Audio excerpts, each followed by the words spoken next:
Dean Obeidallah, the host of the Dean Obeidallah Show on right here on Sirius XM Progress Radio Channel 127 from 6 to 9 p.m. Eastern Time. He's a columnist with CNN. He's a contributor to the New Republic. His Substack, of course, is the Dean's Report. You can go over to Substack.com and just plug that in, Dean's Report. It'll pop right up for you. Dean Obeidallah also on Twitter and all that sort of thing. Hey, Dean, welcome back to the program. So I saw your Dean's Report. I believe it was today. It might have been a couple days back. It's up to us to defeat Trump and MAGA in 2024, and we will. That was yesterday? Yeah. Yesterday. That was my New Year's Eve resolution for everyone to take into their heart. Okay, so lay out your argument for us. This is the argument, folks. And I think, honestly, deep down, if you really are honest, you believe we're going to beat Trump. I think most people, honestly, listening to our shows believe that. But the other part, and we also understand, is that it's not going to be easy. It's going to be a lot of work. And the point of my article was, don't count on the courts. Don't count on Jack Smith to save us. It is up to us. And what I mean by that, I don't want people to get emotionally invested in what Jack Smith will do. He could convict Donald Trump in the January 6th case. That could happen. But Trump will still be on the ballot because the GOP is a fascist movement, and blind loyalty to their leader is a trait of fascist movements. We could have the Supreme Court decide in the Section 3 14th Amendment case. I wrote an article about it. Out of self-preservation, they might ban Trump because they don't want to just be 9 people dressed in black robes pretending to be judges. But don't count on that.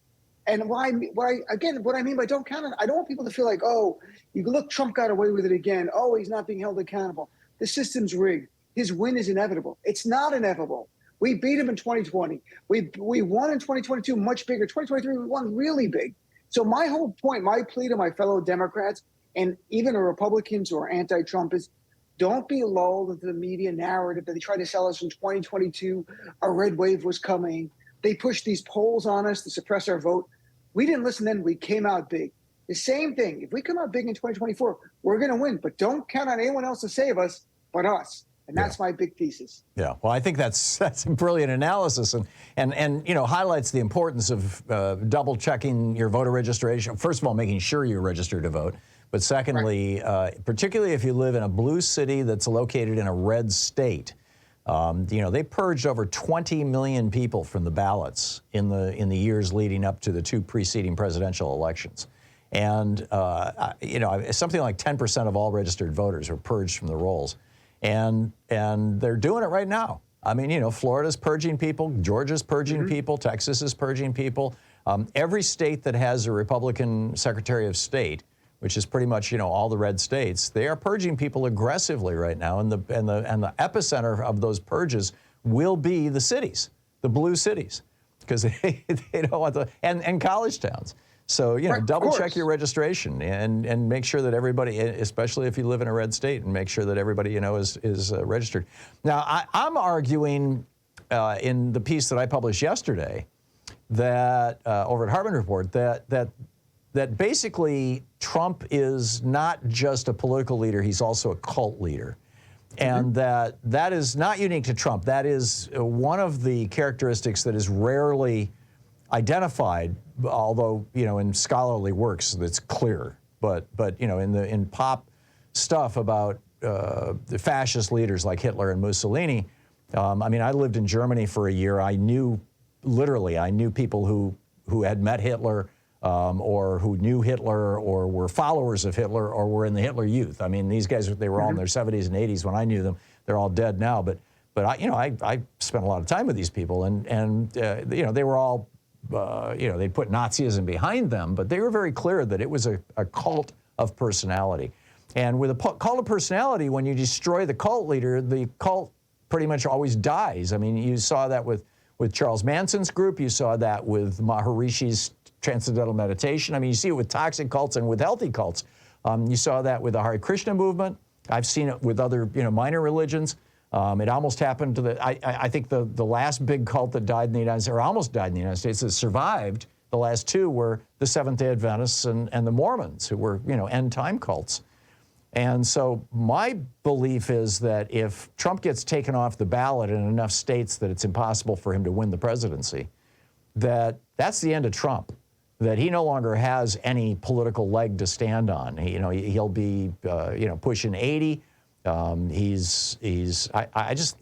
think it'll kill his movement. What say you? I think there's a lot of truth that I had on my show, Dr. Brandy Lee, who does a lot of work. She's been on our show a couple times too. Right. So, and we talked, just last year I had her on, not when her book first came out. And she made this point that was kind of counterintuitive to people, that if you put Trump in prison, it doesn't make his base more animated and emboldened. It actually, in a way, disappoints them, makes them check out and leave, exactly like you're saying. She didn't come at it from a cult point of view. She came at it from the point of view of gangs, and she's done a lot of work with gang violence. Which are cults.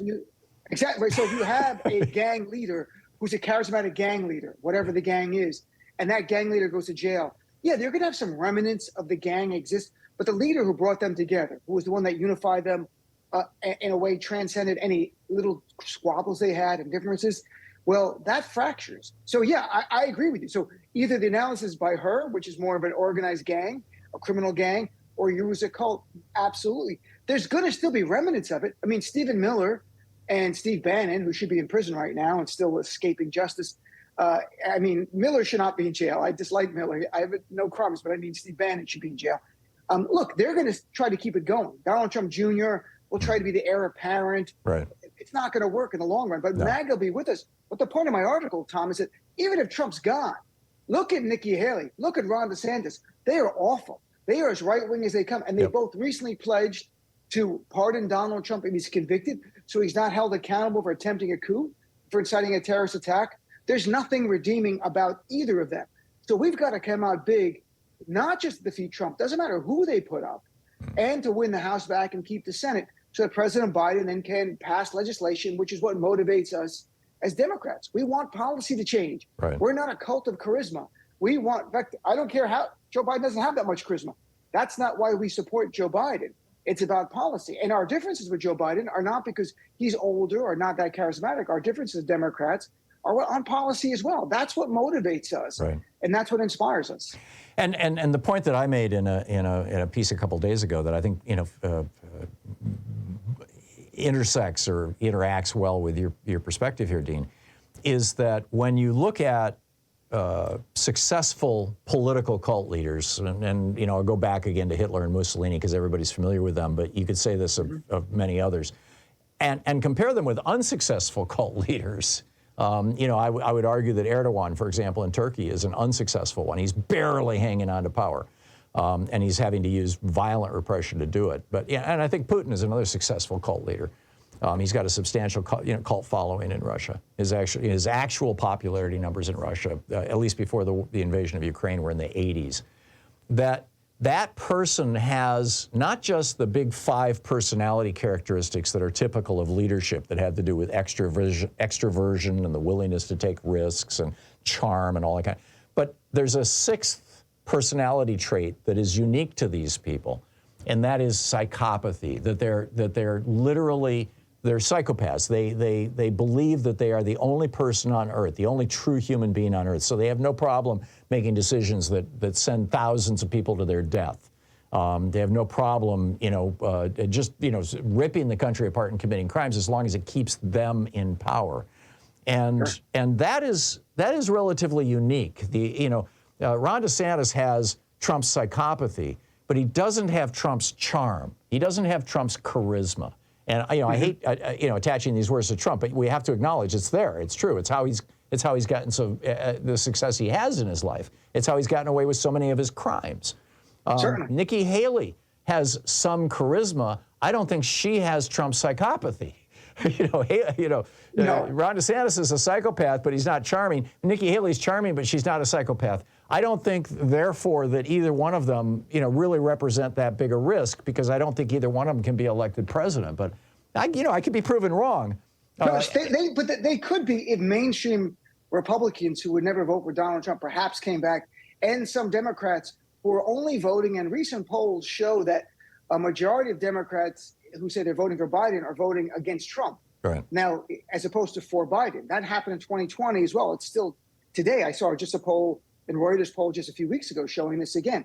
If you remove Trump from the equation, you might have some Democrats and even some moderate and conservatives who are going to vote for Biden to stop Trump sitting it out, or potentially looking at Nikki Haley and giving her a second look. It's true. And I think it loses some of the enthusiasm.